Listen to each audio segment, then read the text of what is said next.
Assalamualaikum warahmatullahi wabarakatuh. Waalaikumsalam warahmatullahi wabarakatuh. Alhamdulillahirabbil alamin wa bihi nasta'inu 'alal umuri waddin. Asyhadu an la ilaha illallah wa asyhadu anna Muhammadar Rasulullah. Rabbi shrah li sadri wa yassir li amri wa qul min lisani yafqahu qawli. Kepada para hadirin yang kami hormati, untuk tema tausiah atau kultum pada hari ini kami memberikan ulasan tentang niat ya.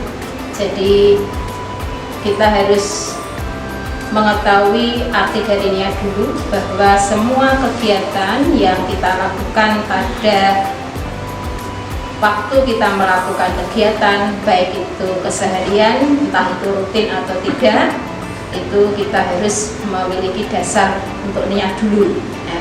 Jadi yang artinya niat itu adalah suatu tekad di dalam hati untuk melakukan suatu perbuatan atau kegiatan ya.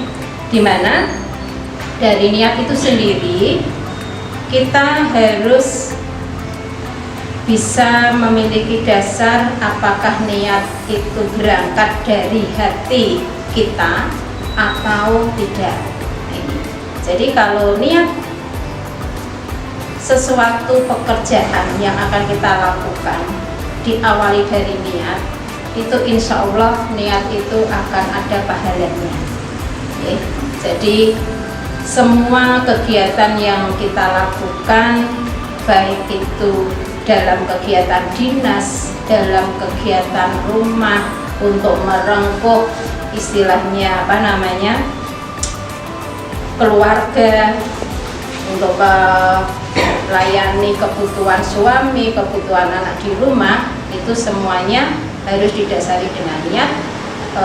Di dalamnya kalau ada niat itu ada nilai ibadahnya, di mana dalam keikhlasan di dalam niat ini itu pasti ada niat, kadang ikhlas, kadang setengah ikhlas, kadang tidak ikhlas. Semua itu nanti akan berpengaruh ke dalam pahala atau yang istilahnya imbalan yang kita terima dari Allah Subhanahu wa Ta'ala. Karena yang namanya ikhlas itu hanya karena dasarnya kita memandangnya dari pandangan atau nilai di mata Allah. Nah, itu namanya ikhlas. Dimana di dalam kategori niat ini, Bapak Ibu semuanya yang saya hormati, bahwa niat itu ada 3 yang bisa saya kategorikan. Di sini ada niat yang dijalani, ya, dijalani secara ikhlas, ya, niat dan dijalani, maksud saya ya, niat dan dijalani. Dan yang kedua niat dan tidak dijalani. Dan yang ketiga adalah niat yang tidak ada kemampuan untuk dijalani. Nah, ini niat yang pertama, kategori yang pertama adalah niat yang ada niat dan dijalani. Di sini akan mendapatkan imbalan pahala 100 sampai 700 kali kebaikan. Untuk kategori ini yang kedua adalah niat dan tidak dijalani. Ada niat baik ya, tetapi tidak dijalani, masih dapat pahala, tetapi pahalanya di sini hanya mendapatkan 1 kali kebaikan. Sehingga kita pada waktu melaksanakan sesuatu kegiatan ya, ada niat dari rumah, misalnya kita ingin berangkat dari rumah, oh saya hari ini niat saya mau melaksanakan Zoom meeting dengan anak-anak ya, misalnya. Sudah ada niat dari rumah dan itu dijalani, dan itu diawali dengan niat yang ikhlas, di dalamnya akan mendapatkan kebaikan 100 sampai 700 kali kebaikan. Tetapi dari rumah sudah ada niat, misalnya ya, niat sama misalnya saya mau ngajar di dalam mengajar secara daring dengan anak-anak, tetapi tidak karena ada kendala, mungkin ada tamu, tidak bisa melaksanakan tugas, tidak dijalani. Karena sudah niat baik tadi, maka niat itu Bapak Ibu mendapatkan pahala dengan 1 kali kebaikan. Tetapi di sini yang ketiga, kategori yang ketiga adalah niat tetapi tidak ada kemampuan untuk melaksanakan tugas. Ini misalnya ini nilainya sama dengan niat, ada niat dan dijalani. Karena sudah ada niat tetapi tidak ada kemampuan untuk menjalani. Misalnya ibadah haji. Karena ibadah haji di sini syarat dan rukunnya itu sangat kompleks, tidak hanya fisik tetapi juga materi. Oleh karena itu, seperti ibadah haji ini, kita ada niat ingin naik haji, tetapi karena keterbatasan materi atau mungkin sesuatu hal tentang kesehatan tidak mampu melaksanakan, maka ini juga mendapatkan pahala atau imbalan dari Allah 100 sampai 700 kali kebaikan. Itu merupakan salah satu kategori-kategori dalam niat kita dalam melaksanakan kegiatan, baik itu kegiatan rutinitas setiap hari maupun kegiatan di dalam beribadah. Bapak Ibu yang kami hormati, bahwa niat ini merupakan tolok ukur dalam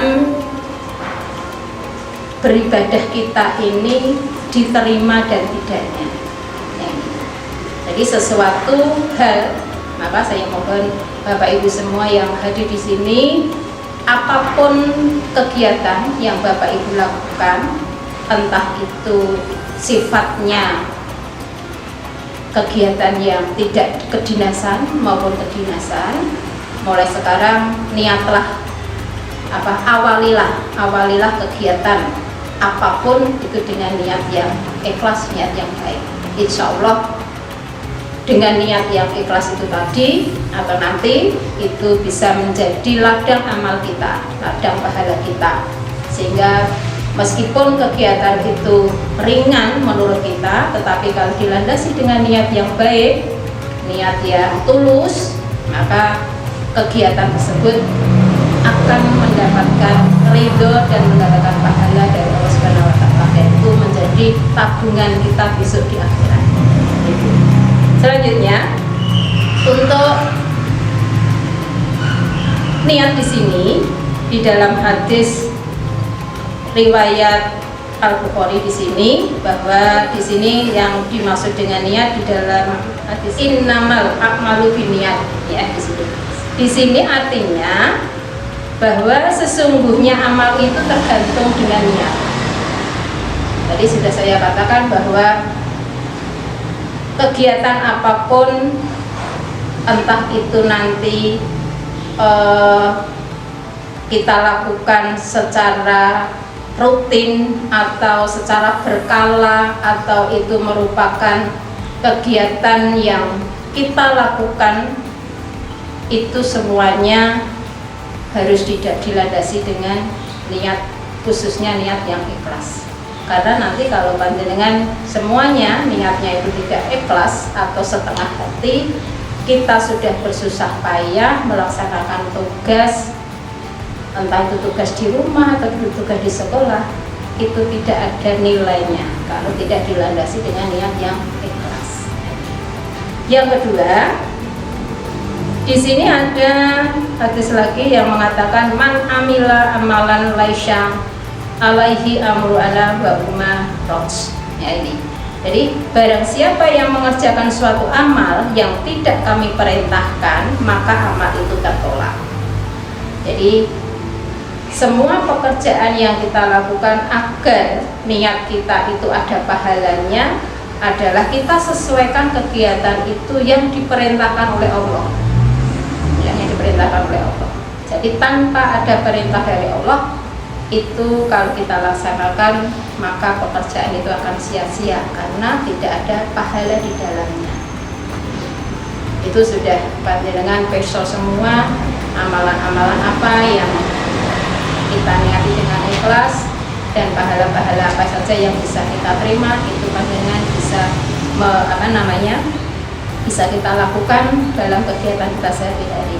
Dan yang ketiga, dalam hadis yang ketiga yang masih menyangkut dengan innamal a'malu binniyat, yaitu al-halalu bayyin wal harama bayyin, ya, yang artinya di sini sudah dijelaskan bahwa mana yang halal dan yang mana yang haram itu sudah jelas dibedakan.